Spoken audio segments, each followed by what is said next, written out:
Sí, doctor. Buen día, doctor. Sí, se lo escucha. Buenos días, doctor. Sí, le escucha. Súper, buen día compañeros, buen día Rudy, buen día Berta. Buen día, doctor. Buen día a todos. Buen día, Juan Carlos. Bien, entonces nosotros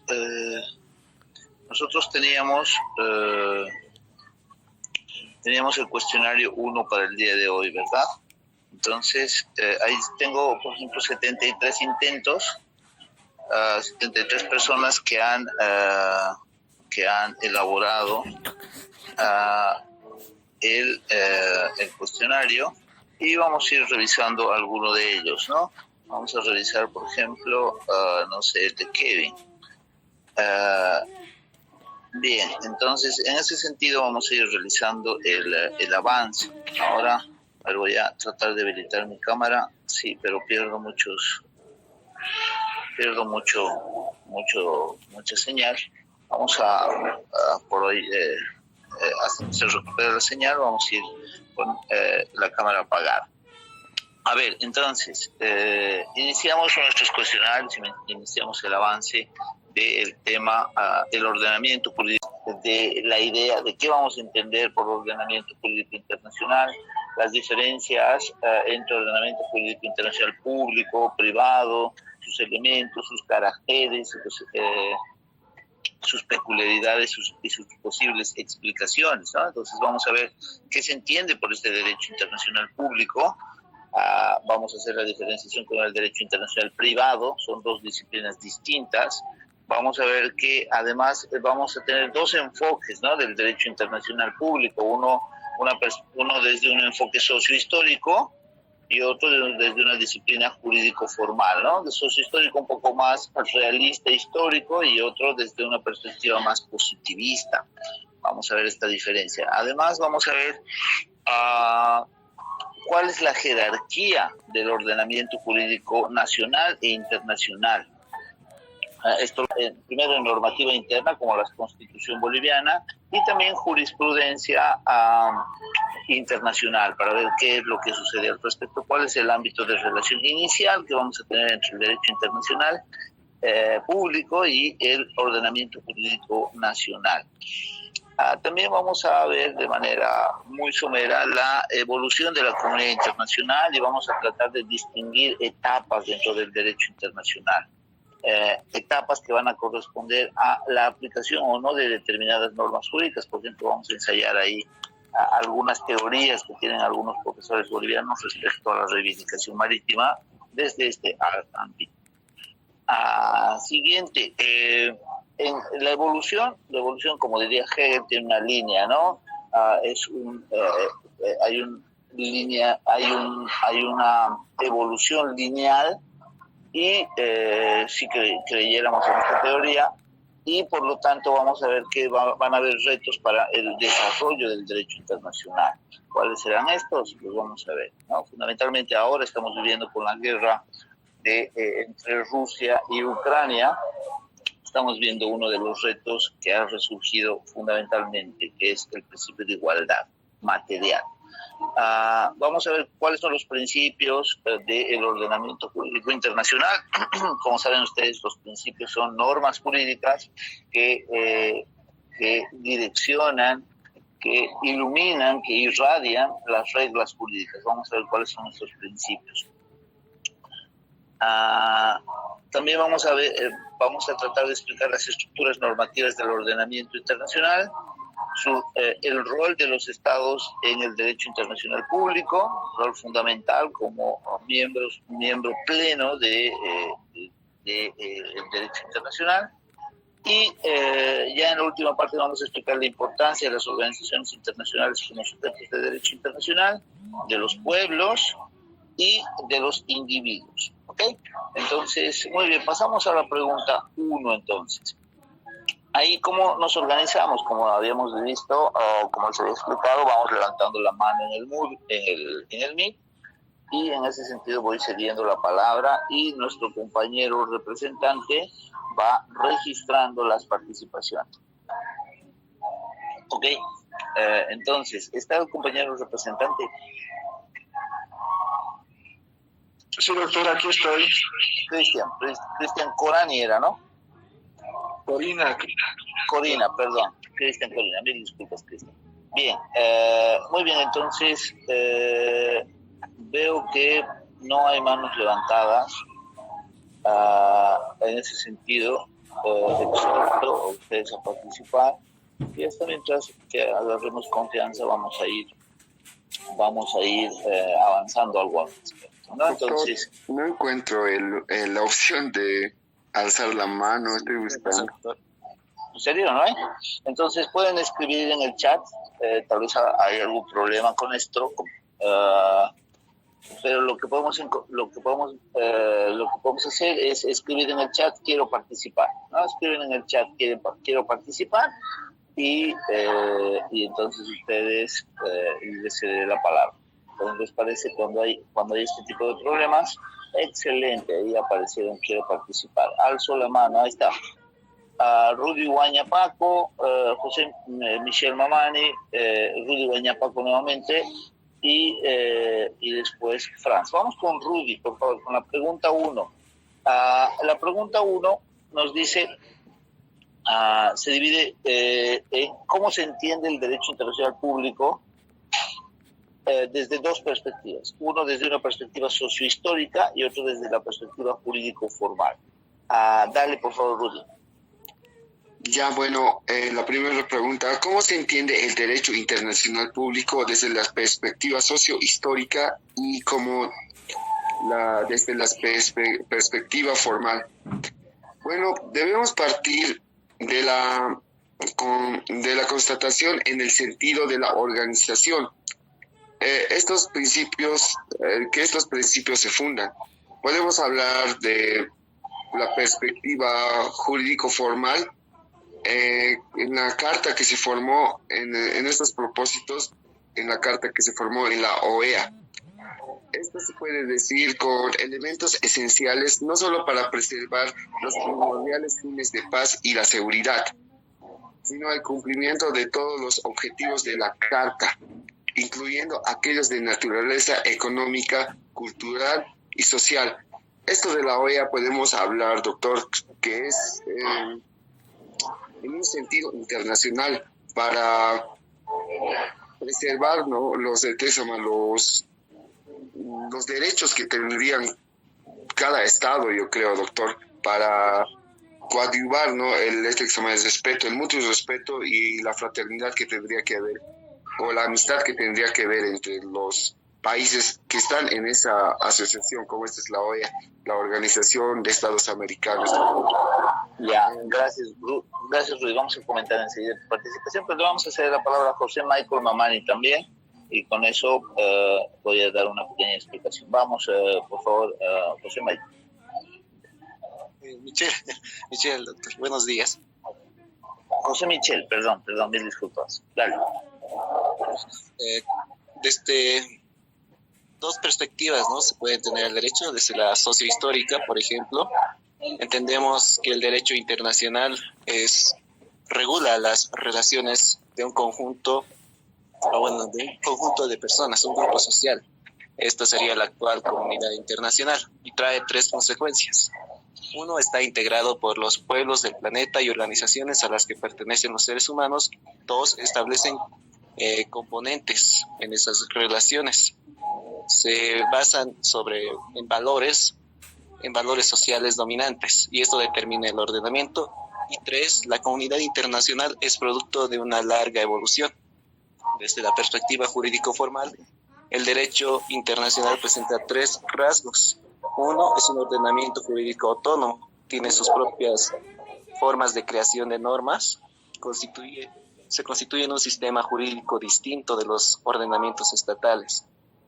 Las normas del ordenamiento jurídico internacional poseen primacía sobre las de los sistemas estatales. Eso quiere decir que si un Estado acepta la obligación de regirse por una norma internacional, debe introducirla en su legislación interna. Y tres, el derecho internacional es un ordenamiento de carácter general, aplicable en principio a las relaciones del conjunto de sujetos internacionales. Puede ser aplicado de igual manera en distintas partes del mundo, salvo acuerdos entre estados. Pueden pueden darse normas particulares y normas especiales entre dos estados que son distintas del ordenamiento internacional. Eso sería. Perfecto, muy bien, José Michel, ¿no? José Michel, perfecto, bien, ahí complementamos muy bien lo que señalaba Rui. Entonces, este derecho internacional público podemos acercarnos a él y podemos tratar de estudiarlo de dos distintas maneras, ¿no? Desde una perspectiva sociohistórica, ¿no? Eso seguramente harán los sociólogos, los historiadores, los antropólogos, en el sentido de que van a tratar van a estudiar las relaciones del grupo social, ¿sí? Las regulaciones de un grupo determinado social, que es, por ejemplo, la comunidad internacional. Eso van a ser los sociólogos jurídicos, los antropólogos jurídicos, los historiógrafos jurídicos, que tratan de estudiar la realidad social, ¿no? La realidad social de un grupo de países, organizaciones internacionales, de una comunidad internacional, ¿sí? Esa es una primera perspectiva. ¿Nosotros vamos a tomar esa perspectiva? No. No, nosotros tomamos la perspectiva jurídico-formal, ya que estudiamos derecho. Bueno, sin negar la importancia de la perspectiva sociojurídica o de la perspectiva, sociohistórica, vamos a ver que le vamos a dar una prioridad a la siguiente forma, a la siguiente perspectiva. La siguiente perspectiva es, pues, estudiar un ordenamiento jurídico autónomo, distinto del ordenamiento que posee primacía sobre los sistemas jurídicos internos, estatales. ¿Sí? Eso va en ordenamiento jurídico presuntamente, o que tiene la pretensión de ser un ordenamiento jurídico general, en el sentido de que va a aplicarse de relaciones jurídicas de una amplitud de sujetos de derecho internacional a lo ancho y a lo largo del globo terráqueo, ¿no? No es para una o dos estados o dos organizaciones internacionales, pretende ser general, ¿no? Entonces, ahí ese va a ser nuestro objeto de estudio. Nosotros vamos a estudiar un ordenamiento jurídico autónomo con primacía sobre el ordenamiento estatal y que es general de aplicación en la comunidad internacional. ¿Nos va a interesar la perspectiva sociohistórica? Sí, de alguna manera, claro, es la fuente, ¿no? de la producción del ordenamiento jurídico formal, pero nuestro principal estudio de lo que va a tratar el libro y nuestra aventura de este año es sobre todo dándole preferencia al ordenamiento jurídico, o más bien dicho, a la perspectiva jurídico formal del derecho internacional público. Entonces, allí ya podemos tener ya un inicio de una definición, ¿no? Muchos textos inician con el concepto, con la definición. Este texto al final nos dice la definición, o nos señala la definición, que va a caer, ¿no? Se va a decantar como en el ámbito por las características que vamos a desarrollar del ordenamiento jurídico internacional. No sé si tienen alguna pregunta, alguna duda para aclarar aquello. Entonces, estamos respondiendo a la primera pregunta respecto a qué se entiende por derecho internacional público desde estas dos perspectivas de enfoque que podemos tener de esta disciplina. Entonces, tenemos dos enfoques y sabemos que vamos a tener preferencia por una de ellas. Ok, bien, entonces, no sé si tienen alguna pregunta o avanzamos a las dos. Ya, avanzamos a las dos. Vamos con Franz, ¿no? Nos repetimos, generalmente vamos a tratar de no repetir las participaciones, a no ser que no haya ninguna persona que levante la mano. Entonces vamos a ir con las dos. Una de las características hemos visto del ordenamiento jurídico internacional público es la primacía, ¿no? La primacía.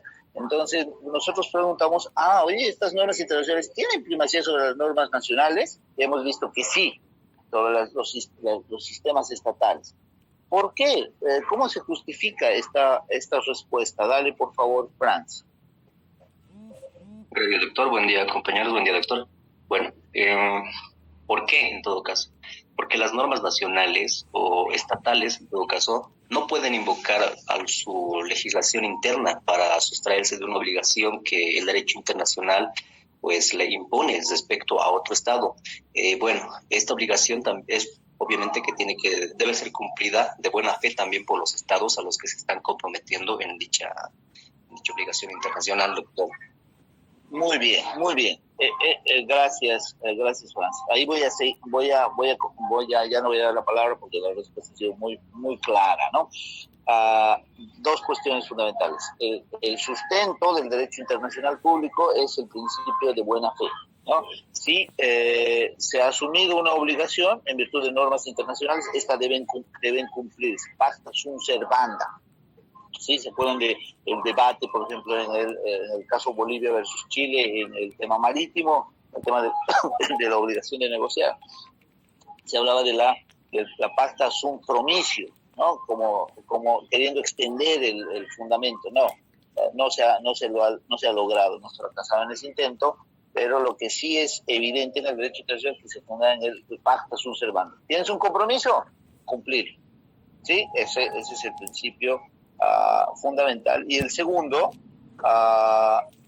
un compromiso internacional debes cumplirlo. Y el segundo es que, desarrollado por el ordenamiento, por la jurisprudencia de la Corte Internacional de Justicia, de que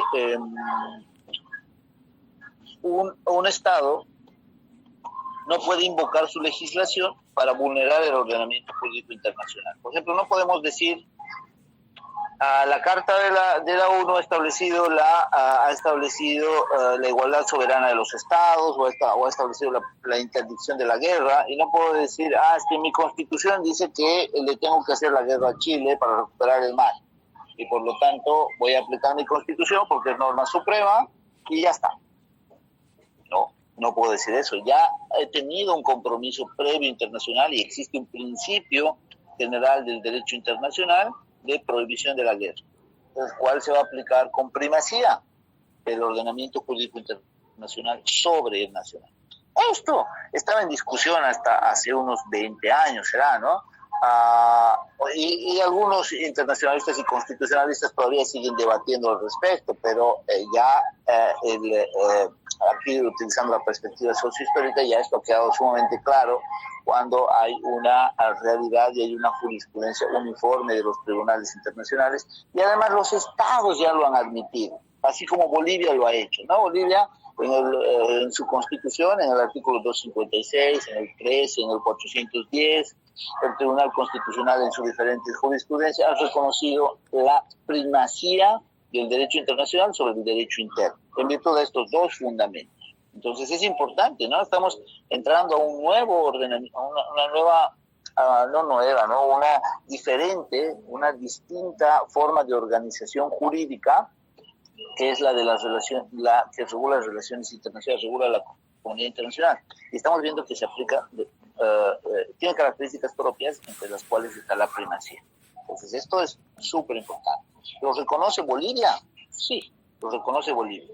Sí, lo vamos a ver en el 256, en el 13 de la Constitución y en el 410. ¿Cómo? ¿Cómo se ha jerarquizado esto?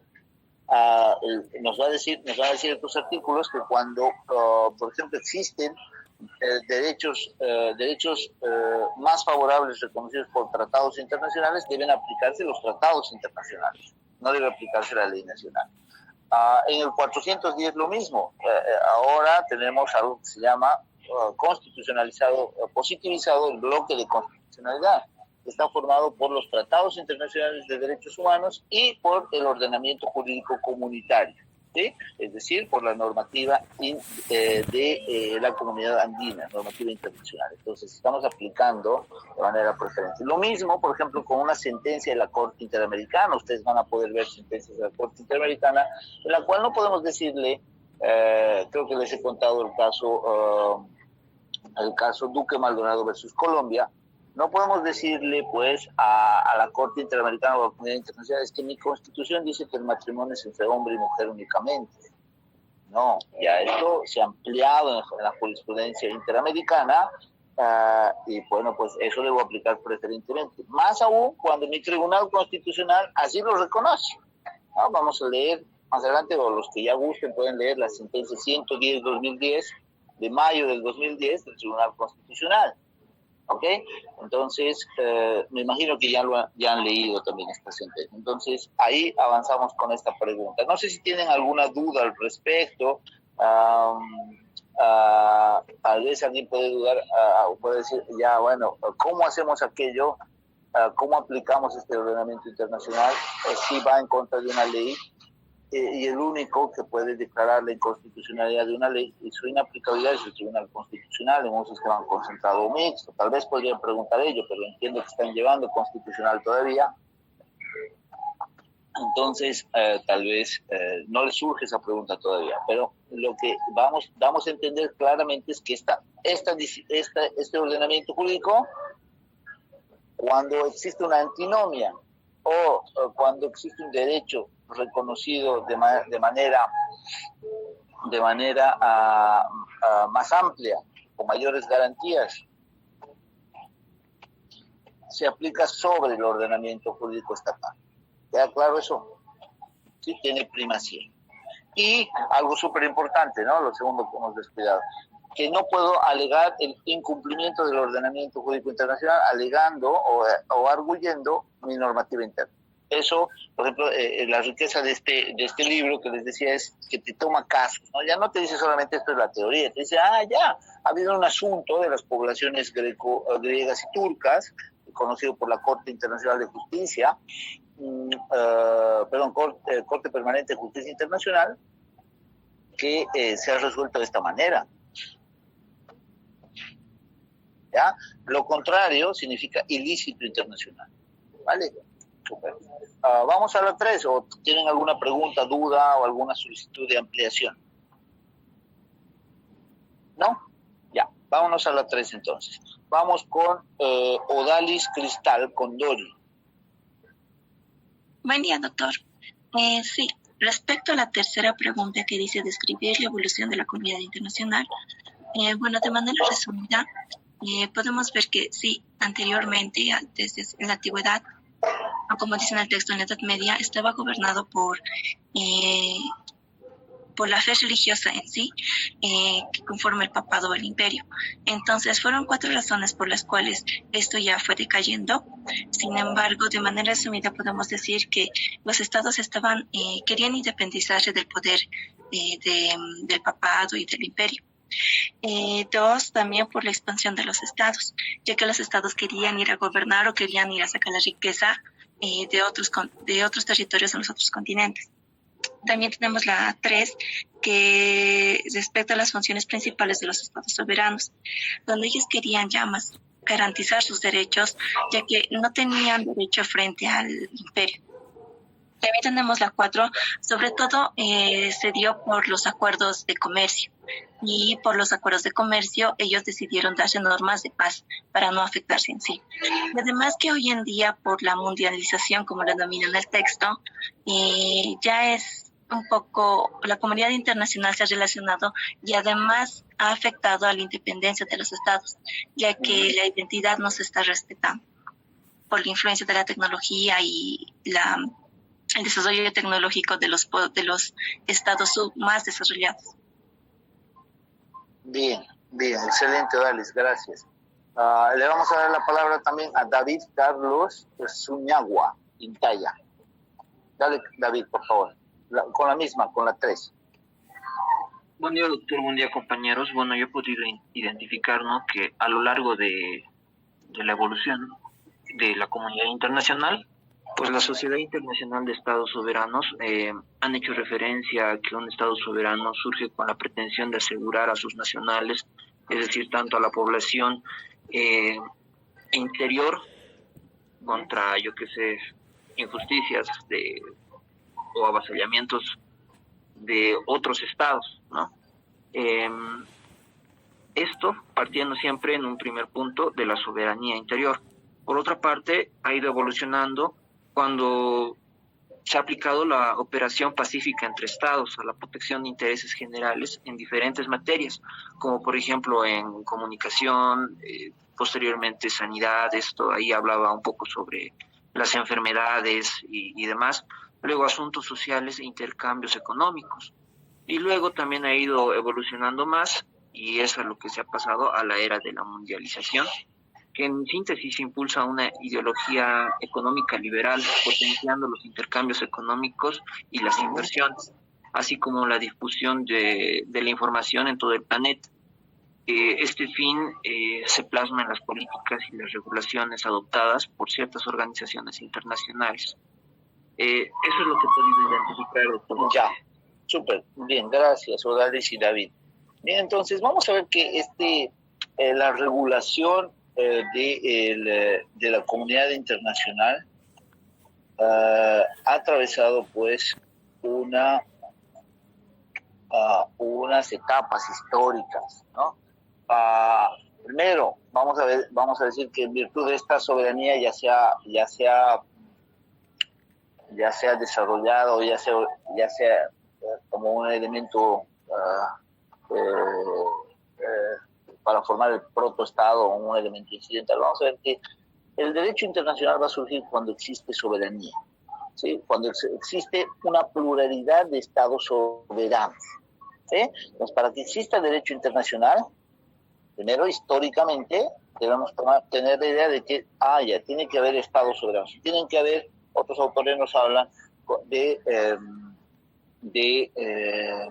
unidades jurídico-políticas, ¿no? El profesor Cansado Trindade, un profesor de Derecho Internacional brasilero, que es miembro de la Corte Internacional de Justicia, nos habla de las unidades jurídico-políticas independientes. En ese sentido, podemos ampliar nuestro alcance histórico o reducirlo. Si hablamos simplemente de unidades jurídico-políticas, podemos retroceder a los egipcios, a los hititas, ¿no? Hace más de 2.500 años, en los cuales habían relaciones internacionales, en las cuales, por ejemplo, suscribían algunos acuerdos sobre la paz o sobre la guerra, fundamentalmente, ¿no? Los efectos de las guerras. Pero ya formalmente, ¿no? Formalmente vamos a retroceder a la paz de Westfalia, el Tratado de Paz de Westfalia, ¿no? En el siglo XVII. En Europa, en el cual se constituyen los estados soberanos ya formalmente. Entonces, allí vamos a ver que se constituye esta etapa formal, histórica del derecho internacional por la asunción formal de los estados soberanos. ¿Sí? Primera evolución, necesitamos estados soberanos. Estos estados soberanos, ¿qué pretendían regular fundamentalmente? Como dice Hugo Grocio, la guerra. Sí, la guerra. Sí, era el fenómeno fundamental de las relaciones entre los estados y bueno, nos nació como el derecho de la guerra, limitando la soberanía de los estados de alguna manera. Posteriormente ya tenemos la ampliación de estos estados, de esta historia europea del derecho internacional. Tenemos esta expansión de los estados europeos sobre territorios y pueblos de otros continentes, como ha sucedido en nuestro caso, con la invasión española o la invasión europea a tierras americanas, ¿no? Ha habido entonces una ampliación. Y las relaciones entre la metrópoli y la colonia, algunos autores lo toman como parte del derecho internacional, erróneamente creo yo, porque bueno, pertenece a al mismo Estado soberano, como su nombre lo dice. Entonces tenemos una primera etapa, la etapa del surgimiento formal, soberanías y la guerra. En esta primera etapa, sí, esto es importante señalarlo, la guerra era admitida jurídicamente como mecanismo de solución de controversias y como mecanismo de adquisición de territorios. ¿Sí? Importantísimo. ¿Sí? Lo vamos a aplicar esto al caso boliviano de la Guerra del Pacífico. Posteriormente tenemos una etapa de ya superación, diríamos, de este derecho internacional de la guerra para que el derecho internacional avance a un derecho internacional de la cooperación pacífica. ¿no? Entonces ya aquí surge la Carta de las Naciones Unidas de 1945, después de la Segunda Guerra Mundial, ya la guerra queda prohibida, ¿no? A partir de esta fecha, ¿no? Queda prohibida, y además lo que busca el derecho internacional o el ordenamiento jurídico internacional es el desarrollo pacífico, la cooperación pacífica de los estados soberanos. Eso es súper importante. Entonces la guerra queda prohibida, proscrita, y ya no es fuente de creación de derechos u obligaciones, ¿sí? Posteriormente, nuestro autor nos habla de la mundialización, ¿no? De lo que estamos viviendo actualmente, en el sentido de que ya este fenómeno, mundialización o globalización, ya sea dirigida por una tecnología francesa o norteamericana, ya ha permitido un mayor flujo de relaciones internacionales entre los estados, la aparición de más organizaciones internacionales, de la mayor protección de los derechos humanos, ¿no? Entonces llega a cuenta este fenómeno, lo que actualmente estamos viviendo. Eso es, súper. No sé si tienen alguna pregunta al respecto. Lo que quiero que quede claro, me falta aclarar aquello, es que cada ordenamiento jurídico corresponde a cada una de las etapas históricas del derecho internacional público. Por ejemplo, en una primera etapa tenemos la guerra admitida como fuente de derecho. Desde 1945 esto no va a suceder porque está prohibida por la Carta de las Naciones Unidas, ¿sí? Vale. Entonces, ¿cuándo se ha dado la guerra del Pacífico? Se ha dado de manera previa a la prohibición y por lo tanto es fuente de derecho. Ha podido crear un ordenamiento jurídico auspiciado por la fuerza. Entonces, podemos decirle nosotros a Chile, el acuerdo del Tratado de 1904 es nulo porque tenía un vicio del consentimiento que era la fuerza, la violencia. No. ¿Por qué? Porque en esa etapa del derecho internacional público, la guerra, la violencia, la fuerza era permitida como mecanismo de solución de controversias y como mecanismo para la adquisición de territorios. Así se ha formado, nos guste o no,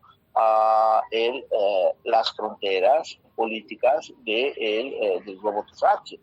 Sí, eso es. Y eso así lo ha reconocido la Corte Internacional de Justicia.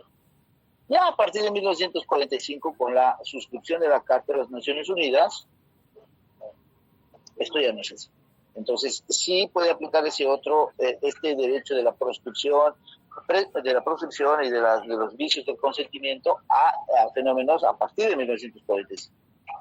Atrás no aplica. Hay algunos profesores de la facultad que dicen, no, que hay un vicio del consentimiento, ha habido fuerza, ha habido violencia. Ya, pero era dentro de las reglas del juego de la comunidad internacional. ¿Ok? Entonces, eso lo ha manifestado claramente la Corte Internacional de Justicia y ha establecido que estas fronteras son básicamente intangibles, en el caso, por ejemplo, de Libia versus Chad, únicamente pueden modificarse por acuerdo de voluntad. ¿Ok? Entonces, no sé si les queda claro esto. ¿Les queda claro? Ya, vamos al tercero, ¿no? Entonces hemos visto evolución. 1, 2, por lo menos etapas grandes. Hay otros autores, ¿no? Como por ejemplo el libro del IDI que les citaba, que establece más etapas, ¿no? Establece las etapas, por ejemplo, de la etapa de la guerra, la etapa del desarrollo, la etapa de los derechos humanos, la etapa de las organizaciones internacionales.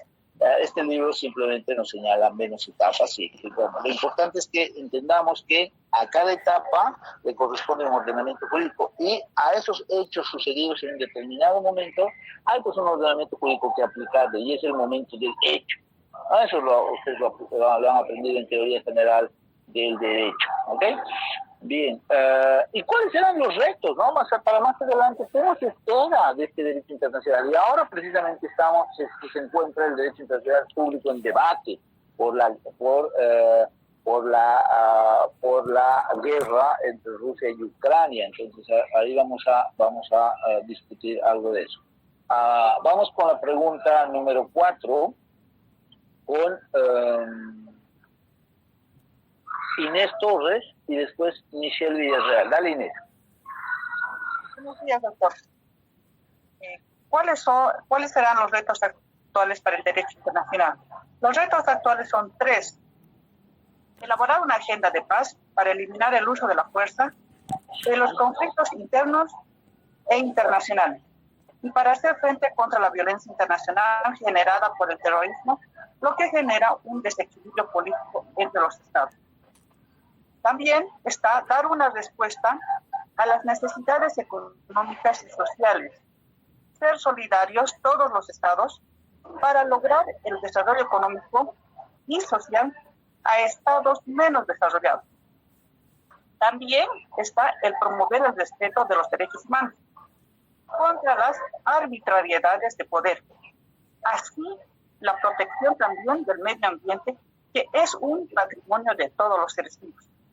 Estos retos que tiene la comunidad internacional, donde exista la paz y el desarrollo de los pueblos y una justicia que pueda hacerse una realidad. Muy bien, correcto. Gracias, Inés. Le damos la palabra a Michelle. Michelle, Michael, no sé cómo pronuncio tu nombre. Sí, es Michelle, gracias. Continuando Michelle, los dos son Michelle. Vale. Tengo que memorizar eso. Dale, Michelle, por favor. Muy bien. Continuando con lo que mencionaba mi compañera, está muy correcto.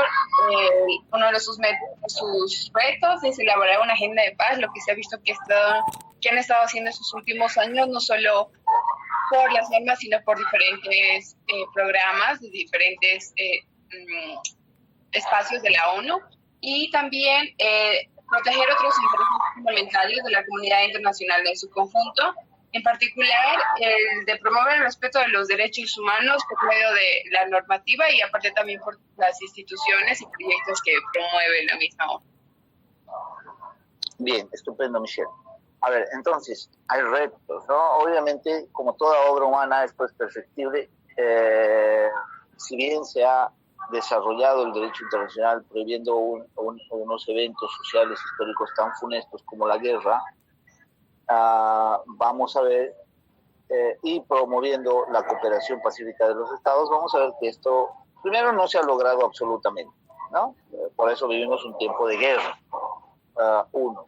2, no existe una cooperación pacífica general, una cooperación pacífica, una cooperación al desarrollo alcanzada plenamente, porque bueno, podemos ver tremendas injusticias en nuestro globo terráqueo. Y vamos a ver también fenómenos generales que no han sido correctamente atendidos, como por ejemplo la protección al medio ambiente o la protección de los derechos humanos. Entonces, evidente, ¿no? Evidente, como cualquier ordenamiento jurídico, esto no ha sido cumplido plenamente. Entonces, el reto fundamental es, oye, vamos a cumplirlo, ¿no? En el ámbito de la guerra, en el ámbito de la paz, de desarrollar mecanismos de protección de la paz más idóneos. Y aquí viene el tema de la guerra. Y ya, claro, es que el nuevo orden mundial establecido a partir de la Segunda Guerra Mundial, lo que ha hecho es establecer a los ganadores como países privilegiados para tener el veto en el Consejo de Seguridad. ¿Qué significa el veto del Consejo de Seguridad? Primero, ¿qué es la ONU? La Organización de Naciones Unidas es una institución, un sujeto de derecho internacional que pretende homogeneizar, uniformar el ordenamiento jurídico y establecer algunas reglas básicas para el funcionamiento y el desarrollo. Tiene distintos órganos, pero el órgano más poderoso de las Naciones Unidas es el Consejo de Seguridad, porque a este órgano se le ha confiado la potestad de velar, por ejemplo, o de cuidar la autorización de la fuerza en el derecho internacional, ¿sí? Se le ha confiado a este órgano y además a los miembros se les ha dado el poder de veto. ¿Qué es eso? Que de manera unánime tienen que decidir este Consejo de Seguridad la autorización de invasiones o la proscripción de invasiones, el establecimiento de determinadas sanciones, ¿sí? Pero resulta que si uno de ellos está en contra, la decisión no se toma. Precisamente Rusia está en el Consejo de Seguridad. Entonces, no pueden haber declaraciones o no puede haber acciones de la Organización de Naciones Unidas porque Rusia como miembro está vetando todas las decisiones. O Estados Unidos, ¿no? Porque también Estados Unidos ha efectuado determinadas escenas bélicas o guerras, podríamos decirle, a partir de 1945. Entonces, al estar en el Consejo de Seguridad, esto se frena y no funciona el mecanismo de protección de la sociedad pacífica de las naciones. Precisamente ahora se encuentra en debate esto. Ese es un reto fundamental. Entonces, del reto general ya tenemos, en virtud a una realidad sociohistórica, tenemos ya una discusión concreta. Antes de la guerra, se discutía esto de manera general, ¿no? Por ejemplo, este profesor Luis Carrillo Salcedo, un mexicano, nos decía, que ha sido presidente de la Corte Internacional de Justicia, nos decía, es que hay que democratizar el derecho internacional público. No está democratizado, hay países VIP. Sí, claro, pero hay países VIP. Y hay países de segunda y de tercera, a pesar de que la Carta reconoce la igualdad formal de los estados, así como una sociedad interna. Entonces, hay que democratizar, hay que provocar mayor paz, hay que hacer los mecanismos eficientes, no entregarles la mano, la seguridad y la paz y la existencia de este planeta a 5 países que pueden tomar las decisiones por todos y poder dejar de existir este planeta. Entonces, ¿qué más? La lucha contra el terrorismo también forma parte de aquello, pero ya ahora de una manera secundaria respecto a la guerra. También una cooperación económica mucho más horizontal, mucho más justa, y una cooperación internacional mucho más eficiente también se plantea, ¿no? Entonces, tratando de superar las desigualdades que tiene nuestro mundo, ¿no? Unas desigualdades que tienen enormes dificultades y que traen, por ejemplo, una extrema riqueza o que nos traen una extrema pobreza, ¿no? Un mundo en el cual formalmente se dice que no existe la esclavitud, pero vemos esclavitud, por ejemplo, hace algunos años ha habido algunas investigaciones en el Chaco boliviano en el cual existían situaciones de semi-esclavitud o esclavitud, por ejemplo, no sé, en Malawi o esclavitud en diferentes lugares del planeta, ¿no? Entonces, esta cooperación tiene que trabajar mucho más profundamente, evidentemente. Eso es un reto del derecho internacional público. Hay agencias de cooperación, vale, pero parece que no es suficiente. Hay organizaciones internacionales dedicadas a la cooperación, pero muy cuestionadas, ¿no? Y finalmente, un reto súper importante es el desarrollo de, por ejemplo, algunas subdisciplinas y su efectividad. Por ejemplo, el derecho internacional del medio ambiente. ¿Sí? Creo que todos estamos conscientes de ello, o más o menos conscientes, pero lamentablemente desde el punto de vista del derecho internacional no han habido compromisos serios ni compromisos realmente cumplidos que hayan evitado el deterioro del medio ambiente. Y algo que nos interesa a nosotros y va respecto al trabajo es la protección de los derechos humanos, ¿no? Las garantías de los derechos humanos. ¿Por qué? Porque podemos aplicarlo también en el ámbito interno. Entonces, eso es muy relevante. Tenemos que el derecho internacional tiene como reto fortalecer los derechos humanos y garantizar su efectividad, su aplicabilidad en los ordenamientos internos y en los ordenamientos internacionales. Cada vez con mayor desarrollo. ¿Ok? Eso es. Preguntas. Esos son los retos que nos mencionaban también los compañeros. Veremos a dónde vamos, ¿no? Veremos que Bolivia, como país también, esto es importante, creo que ha ido participando de una manera mucho más amplia del derecho internacional, por lo menos así lo señala la jurisprudencia. Hemos participado, y ustedes han sido testigos, de dos procesos. Los procesos más importantes de Bolivia se llaman, ante la Corte Internacional de Justicia, la demanda que presenta Bolivia contra Chile sobre la obligación de negociar el acceso soberano al Océano Pacífico, y la segunda, en la que he participado como demandante y como demandado y como demandante convencional.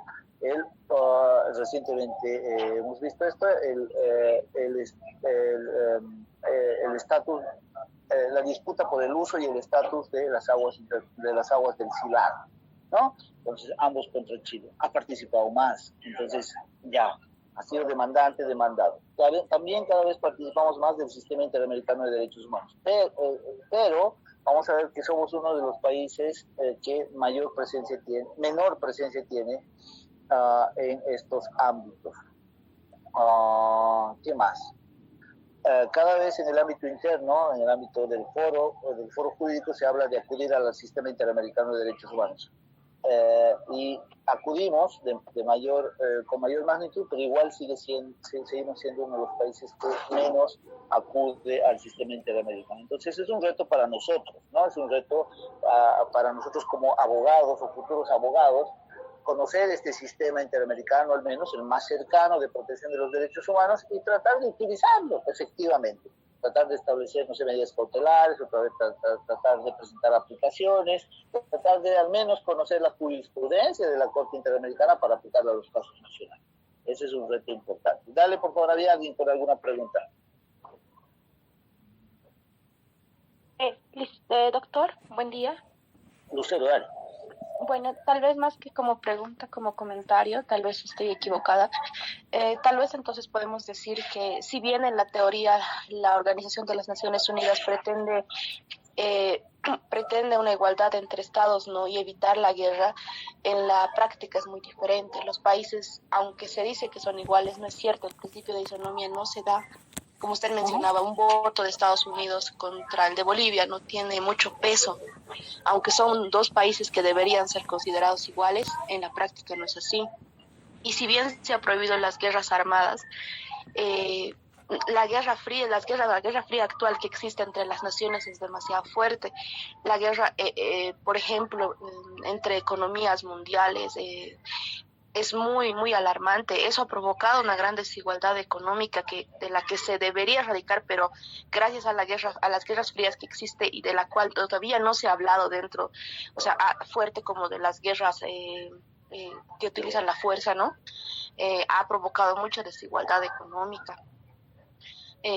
Entonces, me parece que deberían ser temas que si bien los mismos estados están tratando de evitar, porque, por ejemplo, a Estados Unidos, a Rusia, a China no les conviene, ya que estos mismos estados tienen estados de seguridad, así los llaman, que somos nosotros, ¿no? Países a los que ven y tratan entre comillas, ¿no?, de proteger, de ayudar. Están viendo los recursos de nosotros. Rusia, Estados Unidos están sobre el litio de Bolivia, están viendo qué tiene, qué no tiene tal país, dónde pueden establecer empresas que puedan proporcionar mano de obra barata. Entonces, estos estados de seguridad básicamente han generado esa desigualdad económica entre países de una manera alarmante. Hace 2 años había leído que la desigualdad había alcanzado un 93%. Es decir, básicamente el estudio decía que el 10% de la población mundial tiene lo mismo, el 10% de la población mundial tiene lo mismo que el 90%. Exacto. Entonces, me parece muy alarmante esa situación, doctor. Sí, a ver, es alarmante, pero también hay que reconocer cierto desarrollo, ¿no? A ver, o cierta efectividad. A partir de 1945 se ha proscrito la guerra, se ha creado las Naciones Unidas y efectivamente se ha desarrollado un sistema más pacífico de relacionamiento internacional. No han habido tantas guerras como en el pasado, no han habido tantos enfrentamientos bélicos, y la cantidad de estos enfrentamientos ha disminuido, obviamente con las ventajas que conocemos. Entonces, relativamente ha funcionado. Solo que esta paz internacional es frágil y está entregada a manos de unos pocos estados, ¿no? que son los ganadores de la Segunda Guerra y que además son los países efectivamente más poderosos, ¿no? Entonces, 1. 2, sobre la igualdad formal, sí, hay una igualdad formal, como hay una igualdad formal en el Estado boliviano, ¿no? Todos somos iguales ante la ley, sí, ¿no? Formalmente, claro, pero si estamos en un proceso judicial, seguramente si una persona tiene la capacidad material de contratar los 10 mejores abogados o los 10 mejores bufetes de Bolivia y la otra persona tiene defensa pública, seguramente no seremos tan iguales, ¿no? Entonces pasa algo parecido, ¿no? En el sentido de que hay una igualdad formal. En la Asamblea General un voto es un Estado, pero lamentablemente institucionalmente se ha creado un Consejo de Seguridad que dice, no, este es el órgano poderoso. Y a este le damos, hay miembros permanentes, y a este le vamos a dar las funciones fundamentales para cuidar la paz. Ahí ha habido un problema. Ahí hay un problema, efectivamente. Entonces, eso se está develando ahora, ¿no? Entonces, miren cómo podemos aplicar el principio de igualdad formal a la Asamblea General, pero al Consejo de Seguridad no le aplicamos eso. Ya, entonces, con eso ya tenemos un conocimiento un poquito más técnico, un poquito más especializado. Vale, excelente, Lucero. Y ahí quedan los retos, ¿no? Ahí quedan los retos. Por ejemplo, hay un derecho internacional que se promueve desde la India, desde Brasil también, y desde América del Sur, el derecho internacional del sur se llama, ¿no? Donde se pretende que tenga mayor equilibrio y mayor democracia el sur en las participaciones del mundo, ¿no? Países, no sé, emergentes como la India, Brasil, van promoviendo este derecho internacional. Y ya está, ¿no? Países como Bolivia, obviamente, también van a tratar de reflejar aquí. Entonces, ahí en ese mundo ingresamos. Y ahora mucho más, ¿no? Ahora con un fenómeno tan importante como una guerra internacional, decimos, oye, por un ratito, no que el ordenamiento jurídico te prohibía la guerra, a eso dice Lucero, ¿no? Oye, ¿por qué hay guerra? En este momento en el mundo hay guerra. Ya, perfecto. ¿Y por qué hay? Si está prohibido. Ya, claro, es como cualquier ordenamiento jurídico también. Lamentablemente, ahí, esas son las limitaciones del ser humano y de la sociedad humana. En el ordenamiento jurídico está prohibido matar. Sí, está prohibido matar. Y es castigado aquello por los organismos nacionales. Pero, sin embargo, a pesar de que esté prohibido matar, hay personas que asesinan a otras y ya está, ¿no? O sea, lamentablemente esa es la realidad. Entonces, el derecho va acompañando por atrás y va tratando de ajustar y va tratando cada vez de ser más efectivo. No es que la guerra va a desaparecer, no, sino se ve limitada, se ve proscrita y tendrían que haber sanciones internacionales. Vamos a ver cómo, por ejemplo, en el caso de Irak, en la invasión a Kuwait, ha tenido enormes sanciones, ¿no? Hasta ahora sigue pagando Irak esta invasión, ¿no? Entonces ha tenido una sanción efectivamente establecida. Entonces veremos qué es lo que pasa, qué ha pasado con Estados Unidos, qué pasa con Rusia, qué pasa con la China, ¿no? Entonces vamos a revisar todo ello. Gracias, Lucero, por la participación, por el comentario muy importante. Vamos con la pregunta, si no hay más comentarios, vamos con la 5, la 6, perdón, ¿no? No, la 5. Vamos con, ha participado Michelle, Ana Patricia Tinta. ¿Qué son los principios? Primera pregunta. Y segunda, ¿cuáles son los principios aplicados al ordenamiento internacional?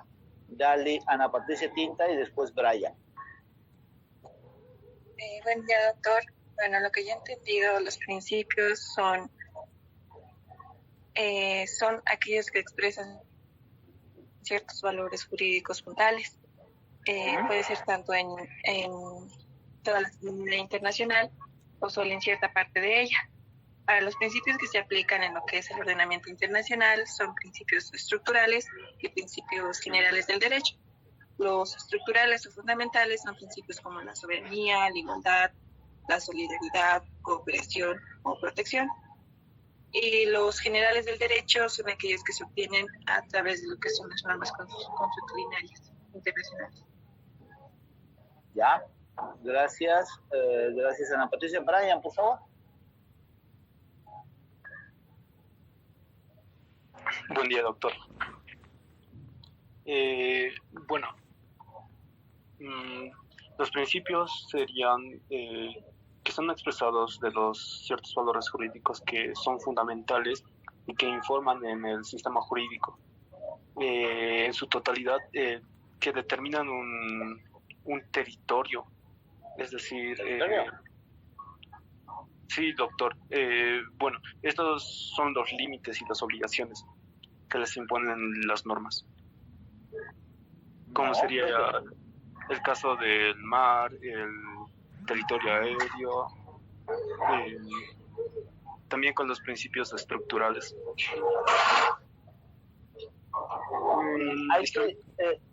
Brian, debe ser más específica la respuesta. A ver, nuevamente, Brian. ¿Qué son los principios? Eso ustedes ya han llevado en teoría general del derecho. ¿Qué son los principios, Brian? Son fuentes inspiradoras del derecho, doctor. Ya. Está bien. Entonces son un ordenamiento jurídico está constituido por normas jurídicas. Estas normas jurídicas pueden ser principios, reglas. Estos principios expresan valores jurídicos fundamentales, estructurales del sistema jurídico, son los pilares, ¿no? Como una casa, ¿no? Un edificio, tenemos pilares, zapatas, entonces donde se sustenta, no sé, donde se fundan o se sostiene las paredes, no sé, la cerámica, la ducha, el inodoro, no sé, ¿no? Entonces, lo fundamental es la estructura. Estas zapatas llegan a constituir los principios, son los valores jurídicos fundamentales de una sociedad y de un sistema jurídico, ¿ya? Eso, uno. Dos, en el derecho internacional existen principios jurídicos fundamentales, reconocidos expresamente por la Carta de las Naciones Unidas y por la resolución 2625 de la Asamblea General de las Naciones Unidas de 1970. ¿Cuáles son, Brian, estos principios jurídicos fundamentales de la sociedad internacional? Ahí está en la página 106 y tiene el numeral 1 al 7. Dale, por favor. Podría ser los derechos internacionales que se refieren a las relaciones de la amistad y la cooperación entre los estados, doctor. Ya, pero ¿tienes el libro ahorita a la mano, Brian? Sí, doctor. Ya. ¿Puedes leer el 106, el último párrafo? Los principios de que los estados en sus relaciones internacionales se abstendrán de recurrir a las amenazas y al uso de la fuerza contra la integridad territorial o a la independencia política de cualquier estado, en cualquier otra forma incompatible con los propósitos de las Naciones Unidas. Perfecto. ¿Qué entiendes por ello, Brian? Que no se puede recurrir al uso de la fuerza para dañar la integridad territorial de otros estados, doctor. Perfecto, bien. Entonces hay una interdicción, hay una prohibición a la fuerza, hay un abstente de recurrir a la fuerza, sobre todo para contra la integridad territorial y la independencia política de cualquier estado, ¿sí? Sobre todo para ello, pero hay una prohibición. Primer principio, ¿no? Que en sus relaciones no haya violencia, no haya fuerza, no haya amenaza ni uso de la fuerza efectiva. Importantísimo. Primer principio estructural del derecho internacional público. Acuérdense la importancia de los principios, cómo van a irradiar esto a todas las reglas jurídicas del derecho internacional.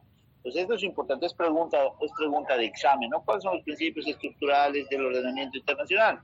¿Y cuál es la fuente? La resolución 2625. Primer principio. Segundo principio, dale por favor a Catherine Sami Hilari, si nos los puedes leer. Gracias, doctor. Bueno, dale. ¿Podrías repetirme, por favor? No. El segundo principio, ¿cuál es?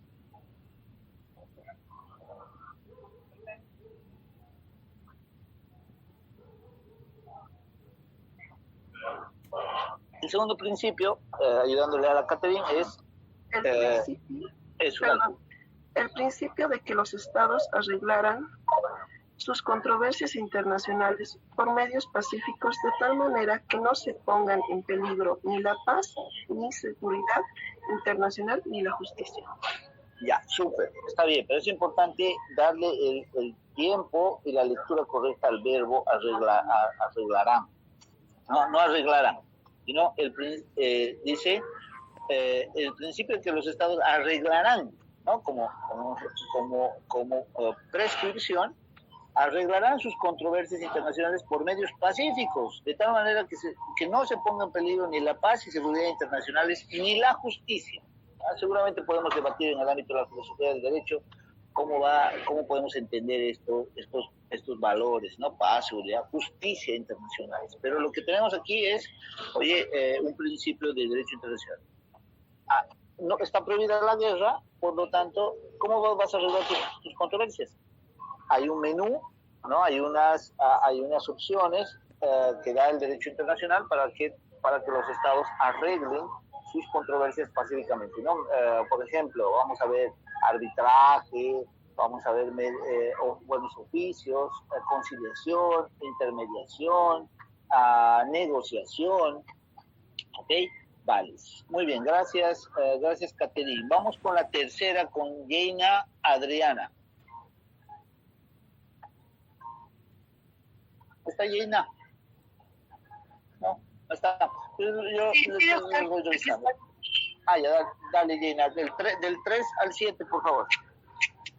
Ya, doctor. El tercero es la obligación de intervenir en los asuntos que son de jurisdicción interna de los estados. La 4, la obligación de los estados de cooperar entre sí conforme a la Carta. El 5, el principio de la igualdad de derechos y de libre determinación de los pueblos. El 6, el principio de igualdad soberana de los estados. Y por último, el 7, los estados cumplirán de buena fe las obligaciones contraídas por ellas de conformidad con la Carta. Ya, muy bien. Entonces vamos a hacer una corrección. En el 3 dice la obligación de no intervenir en los asuntos que son de jurisdicción interna de los estados de conformidad a la Carta. Eso es súper importante, de no intervenir, ¿no? En los asuntos internos, ¿no? Una de los principios fundamentales es de la no injerencia en los asuntos internos. Eso es súper importante, hay que arreglar eso. Hay un problema y obligación de no intervenir en los asuntos que son de jurisdicción interna de los estados. 4. Por ejemplo, no sé, el embajador, acuérdense, el embajador no puede decir a los bolivianos voten preferentemente porque dijo el embajador gringo, por Manfred Reyes Villa y no voten por Evo Morales. Se está metiendo en la jurisdicción interna, en decisiones internas, en política interna. El presidente boliviano no puede decir, ¿saben qué? Constituyentes chilenos voten por, no sé, ser un estado plurinacional o reconocer autonomías indígenas, que es muy lindo y nos va muy bien en Bolivia. O elijan a sus magistrados democráticamente en vez de hacer otras cosas. No pueden hacer eso los países. 4. La obligación de los estados de cooperar entre sí. Vale, ya lo hemos visto. Y lo vemos ocasionalmente, ¿no? Cuando hay algunas emergencias o fenómenos ordinarios también, ¿no? Cooperación entre los estados es súper importante.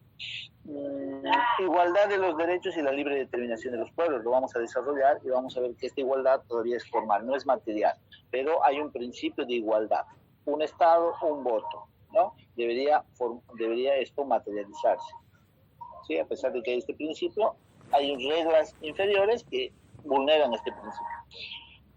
6, el principio de igualdad soberana de los estados, ya lo hemos señalado, y el 7, el principio de que los estados cumplirán de buena fe las obligaciones contraídas por ellos de conformidad con la Carta. ¿Qué significa? El principio de pacta sunt servanda.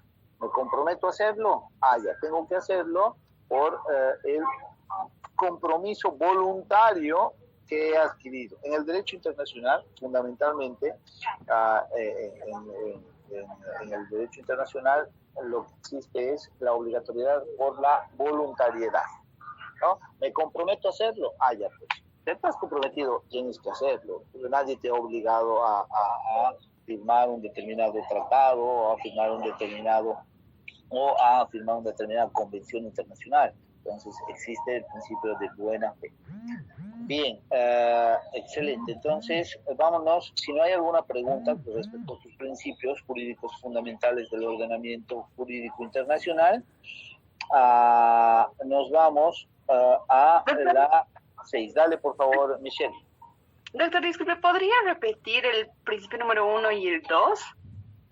Claro, los tienen ustedes, ¿no? Los tienen ustedes y ahí el 1 establecido en la página 106 dice, el primer principio es que los estados en sus relaciones internacionales se abstengan de recurrir a la amenaza o al uso de la fuerza contra la integridad territorial o la independencia política de cualquier estado, o en cualquier otra forma incompatible con los propósitos de las Naciones Unidas. Entonces, ¿ahí qué hay? Básicamente, la proscripción, ¿no? La prohibición, la interdicción a la guerra como mecanismo de solución de controversias, fortalecida con el principio 2. El principio 2 dice, los estados ya no arreglen por sus problemas con la guerra, sino les dotamos, el ordenamiento jurídico internacional dota a los estados y a las organizaciones internacionales de mecanismos de solución de controversias pacíficos. Es decir, con los cuales no se van a poner en peligro la paz y la seguridad internacional de la justicia. El ejemplo claro aquí, cuando nosotros lo estamos viviendo, es que en el tema del Silala, por ejemplo, no hemos invadido, o Chile no ha invadido a Bolivia o Bolivia a Chile para apropiarse físicamente de las aguas o para destruir los cauces artificiales, por ejemplo, ¿no? Entonces, lo que ha sucedido es que, y esto es bueno, esto es positivo para la humanidad, para la población boliviana o chilena. Si no, imagínense que estemos en guerra, ¿no? Entonces, seguramente no estaríamos pasando clases, estaríamos en el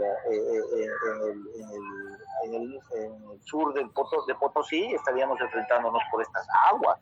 Entonces, lo que ha sucedido es, oye, un ratito, prohibida la guerra, vayan a otros mecanismos. Ya, negociación. Han charlado, han hablado, no se han puesto de acuerdo, ya, listo. Entonces, pueden ir a el juicio. Ya, juicio. Es un mecanismo pacífico de solución de controversias, ¿no? Entonces, ¿en virtud a qué? En virtud a uno de los principios. El segundo principio de que los estados arreglen sus controversias en paz, ¿no? Y por los medios establecidos por el ordenamiento jurídico internacional. Entonces, esto relativamente funciona, ¿no? ¿Sí? Por eso no hemos ido a la guerra con Chile, o Chile no nos ha invadido. ¿Vale? ¿Está bien, Michelle, ahí? Sí, muchas gracias.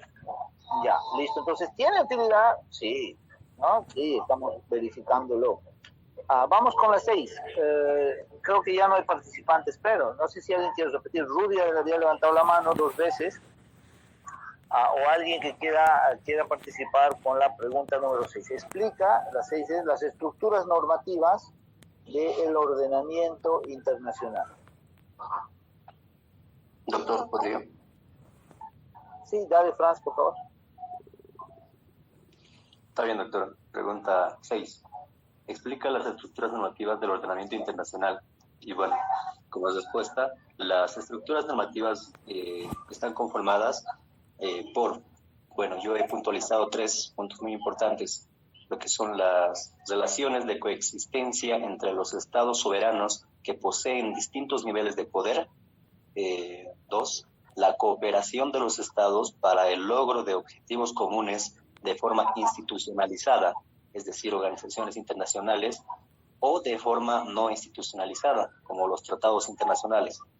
Y bueno, como último punto, la solidaridad y protección de los intereses fundamentales de la comunidad internacional inspiradas en valores.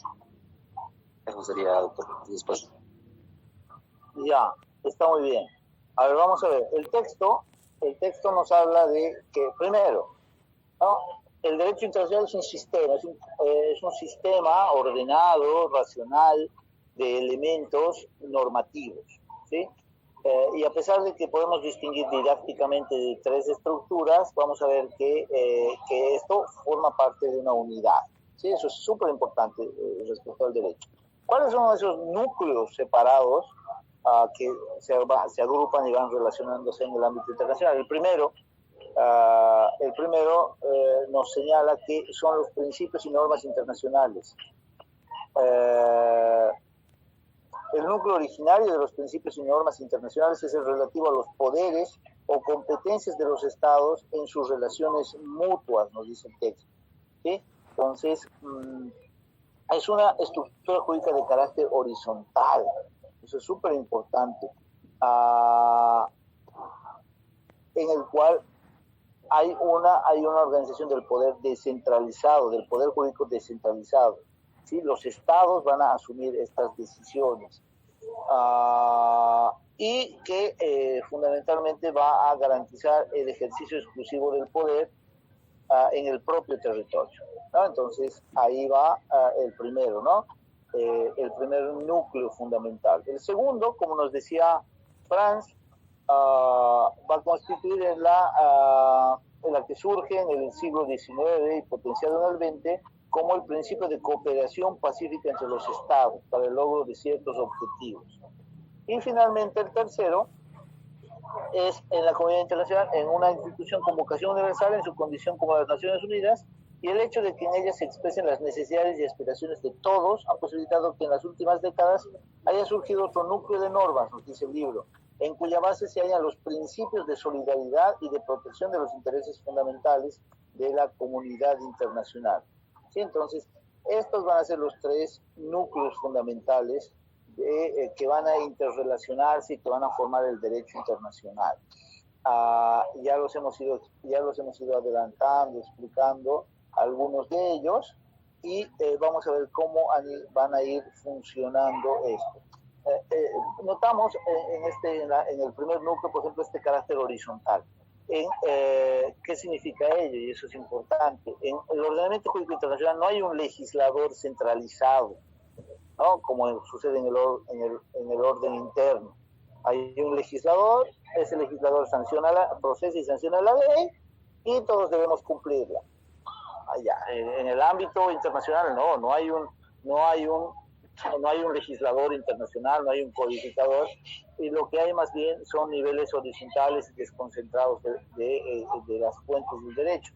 ¿Qué significa? Que si se elabora un tratado internacional multilateral, todos deben estar de acuerdo, todos deben participar, o la mayoría, o los que quieren intervenir en ello pueden participar, deben aprobarlo, y en el sentido de aprobarlo conforme su ordenamiento jurídico interno, recién le es vinculante al Estado. ¿Ok? Y estos estados pueden crear organismos. Entonces imagínense en el ámbito interno, ¿no? Imagínense que a cada uno de nosotros nos pregunten si quisiéramos que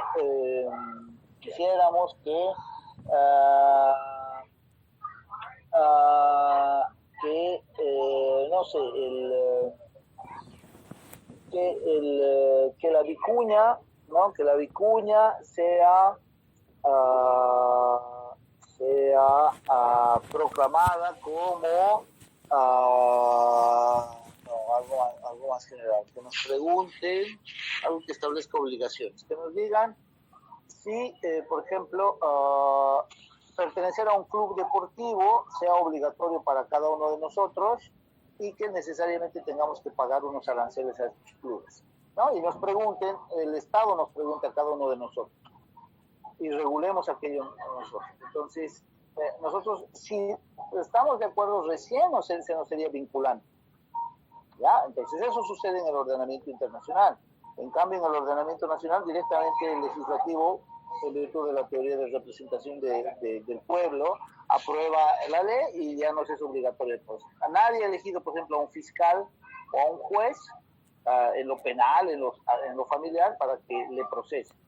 En el ámbito internacional, tú admites la competencia de una corte internacional para que te procese previamente, ¿no? Entonces, a eso se refiere un nivel de horizontalidad en el derecho internacional público. Eso debe quedar muy claro, ¿ya?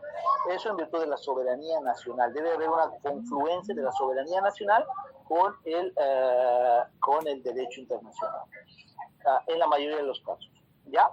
Excepto cuando vamos a hablar mañana del jus cogens, ¿ya? Eso va a establecer alguna excepción. Muy bien, pues ya a las 9 de la mañana, me imagino que, cumplimos el horario y algunas personas tienen obligaciones. adicionales. Entonces, estamos quedando en la pregunta número 6, a las estructuras normativas del ordenamiento internacional. Y mañana vamos a avanzar las 7, 8, 9 y 10 y vamos a ir al segundo cuestionario, ¿no? ¿Cuál es el 7? ¿Cuál es el rol de los estados en el derecho internacional público?